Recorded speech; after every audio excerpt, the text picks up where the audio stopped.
12-year-old Chris Medeiros runs and kicks, giving his all on the soccer field, always with his older brother Nick in his heart.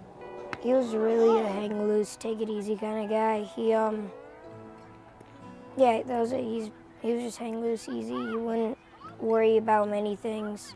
Soccer was something Nick and Chris shared, Nick coaching his brother and other kids. Now Chris plays wondering if Nick is looking down on him as he dribbles down the field. And halfway around the world in Iraq, there are other children who have also been touched by Nick's generous spirit, playing the same sport with shiny new soccer balls. So every time somebody puts that ball in a child's hand, I can only imagine that smile that comes on the face. Nick started playing soccer at a young age, and it quickly became his passion. He wanted to have a team around him. He didn't want to run the team, but he wanted to lead the team by example on the field. And his senior year of high school, Nick found a new team. His father says he also gave 110% to. Nick joined the Army and headed to Iraq. In July of 2006, Nick came home on leave, showing them tons of pictures of the Iraqi children. He says, these people have nothing, and the kids are so happy. And then, of course, he was completely, being the soccer coach that he was, he saw them playing with these tin cans, and he said, you know, if I gave them a soccer ball, wouldn't it be fun to see what they could do with it? So Nick rounded up as many balls as possible so he could distribute them to the children in Iraq.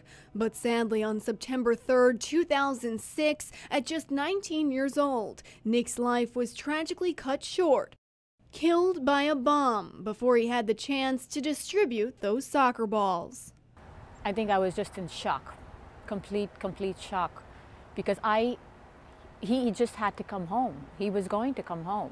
But despite her heartache, Shalini Medeiros says she knew deep down something positive would come out of all her family's sadness.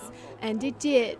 It's called Kicked for Nick, and it was started by a stranger. A fellow veteran, Ken Dartley, approached the family and asked if they could set up a net in Wilton, Connecticut to collect soccer balls and carry out Nick's mission. And before we knew it, we had almost 500 soccer balls. And those balls just kept coming. The group has sent some 12,000 balls over to the troops, donated from around the country. I asked everybody that's invited to my bar mitzvah. I wrote a letter to everybody to bring a soccer ball. The troops feel that they are now connecting better with the local people. Touching Iraqi parents by helping their children. Could be somebody from here. They all feel the same about their kids.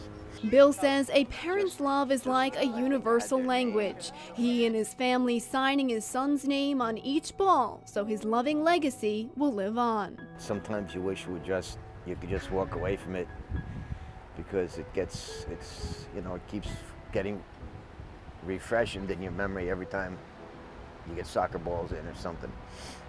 But we don't want his memory to die, so you keep going.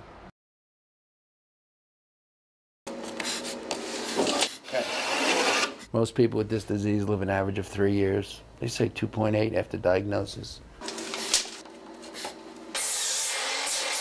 I have to be strong about it, because it's not me, it's my family. Yeah. Ask most voters about their major domestic concerns, and more often than not, you'll hear about the mortgage crisis and the rising costs of health care. For Daniel DeFrancisco, a lifelong New Jerseyan, those issues aren't Election Day issues, they're everyday issues. Last month I couldn't pay my bills. Actually, that's why I'm here working. Because it's really difficult for me to physically work. Danny suffers from pulmonary fibrosis and is recently disabled. But even before he got sick, Danny, a carpenter who's redesigned hundreds of other people's homes, wanted a house of his own. I wanted the American dream, and I bought a house out in the suburbs. But with realizing his dream came the cost of home ownership in the midst of a mortgage meltdown. I've refinanced 4 times. Right now I'm in a negative amortization, where I'm negatively amortizing $1,500 a month. And I've been doing that for about 6 months. For a while, between his 2 children and 2 stepchildren, Danny was saddled with 4 tuitions. Between house repairs, rising property taxes, and gas and electric bills, car insurance, and getting hit hard at the pump, Danny fell for a common short-term fix. I use credit cards, like every good American would, to finance the construction on the house. And my last figure was $64,000. Danny is fortunate to have good health care from his former employer and his wife's current employer, but still, the medical bills add up. And I'm looking at a lung transplant. And it's probably between $700,000 and $1 million. I wouldn't have made the initial consultation if they didn't think my insurance could pay for it. We go to doctors, you know, and I get the co-pays, you know, and they add up. And I can't even think about what the co-pays are going to be if I have to get a lung transplant. When I asked Danny if any of the candidates speak to his needs or offer him hope, he is skeptical. I don't have any faith that a different person is going to do much. You know, are the Democrats generally going to help the poor people? Yeah, that's the belief, you know. That's why I'm a Democrat. Born and raised in an urban setting. That's why I'm a Democrat, because people need help. You know, do I have any faith that anyone can do as much as they want to? No. Using a crutch, a cane, and all of his strength, Corporal Christopher Levy concentrates on each movement as he walks up the stairs. Slowly and carefully, he lifts the prosthetic legs one at a time and places them on the steps. You did it. Good job. Successfully making it up the steps of the amputee training building at Walter Reed Medical Center. Because you have to pull forwards pretty much from your hip as opposed to your knee. And when you pull forwards with your hip, it engages toe load.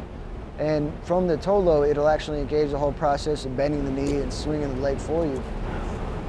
It's now part of Chris's daily routine, learning to do something he used to do every day without thinking, before March 17th of this year. It came right through the front of me and took my legs off and actually threw them to the other side of the truck. Chris's Humvee was hit by a roadside bomb in Iraq while he was traveling in a convoy to pick up a detainee. I looked for my weapon, and my weapon had actually got bent into the truck. So it was kind of ripped in half with my legs.